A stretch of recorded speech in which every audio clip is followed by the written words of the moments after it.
Ternyata baru saya tahu bahasa roh adalah bahasa gila. Orang gila. Iya, bukan kita yang bilang, bukan ya. Bukan Ariesto, bukan Kainama, bukan orang Islam, bukan Al-Quran. Yang bilang Bible. Bible yang bilang. Halo sahabat-sahabat, saudara-saudaraku sekalian dimanapun saat ini berada di seluruh Indonesia. Senang bertemu dengan saudara-saudara seiman sekalian ya. Hari ini saya akan menanggapi pernyataan ya seorang yang katanya Ustadz Kainama dengan temannya ya, lewat di beranda media sosial saya, saudara, dia mengatakan bahwa orang yang berbahasa roh itu gile, saudara ya. Kadang-kadang kata-kata, kalimat-kalimat yang diucapkan itu tidak pantas untuk disebutkan di media sosial. Nah, apakah benar demikian, saudaraku? Nah, ini karena saya adalah orang yang sering menggunakan bahasa roh, tentu saya akan menanggapi ini, saudara.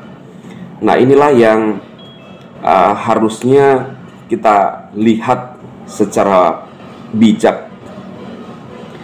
Yang sering menghujat dan menghina, ya siapa, saudara?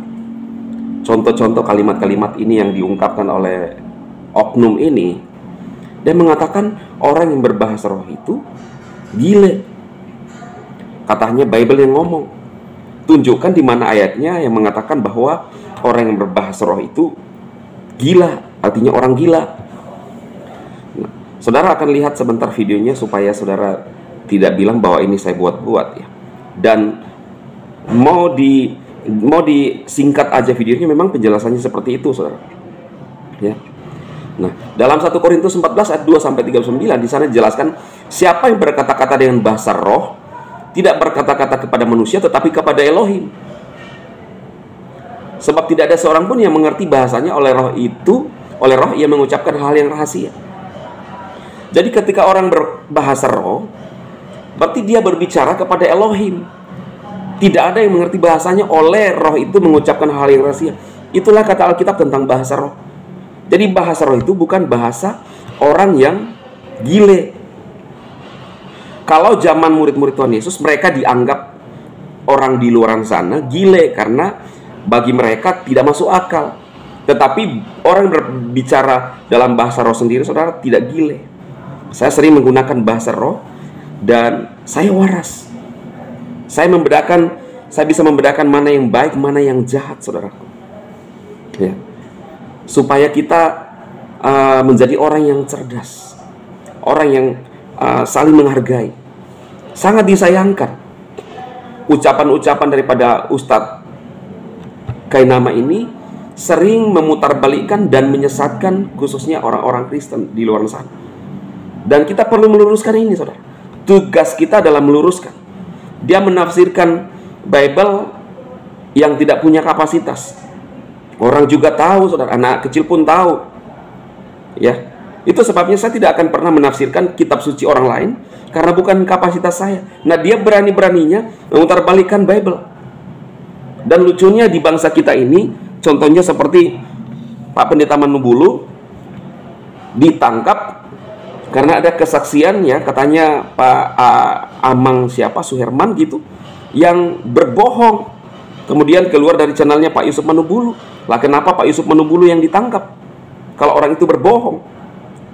Bukankah hal yang sama dilakukan oleh oknum Ustadz Kainama yang terus memutarbalikkan Alkitab dan keluar dari channel-channel Muslim yang lain, yang secara logika yang harusnya ditangkap siapa? Jelas-jelas Ustadz Kainama ini memutarbalikkan Bible, bahkan berbohong juga, mengaku-ngaku bahwa dia pernah kuliah ya teologi di luar negeri, di Vatikan, saudara. Itu beberapa videonya. Ini kan sudah nyata-nyata bohong. Lalu kenapa dibiarkan?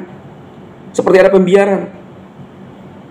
Ini saya kadang-kadang miris melihat hal seperti ini, saudara. Ya. Dan dia terus melakukan pembohongan demi pembohongan.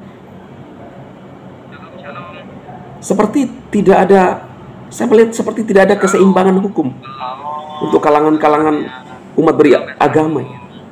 Saya berharap saudara-saudara seiman, apa yang saya luruskan ini adalah pernyataan-pernyataan tidak dibilang menghina, tetapi meluruskan, punya hak jawab untuk memberikan kebenaran apa yang dilakukan oleh Ustadz ini, saudara. Karena saya adalah orang yang salah satu sering berbahasa roh dan saya tidak gile, ya, tidak seperti pengertiannya yang dimaksudkan dalam Alkitab, saudara. Karena orang yang berbahasa roh itu adalah orang yang berbicara kepada Elohim. Itu kata Alkitab, itu kata iman Kristen. Biar firman Tuhan ini menolong saudara. Silahkan share untuk memberikan pemahaman kepada saudara-saudara kita yang mendengarkan pernyataan-pernyataan dengan orang-orang yang tidak bertanggung jawab itu. Tuhan memberkati.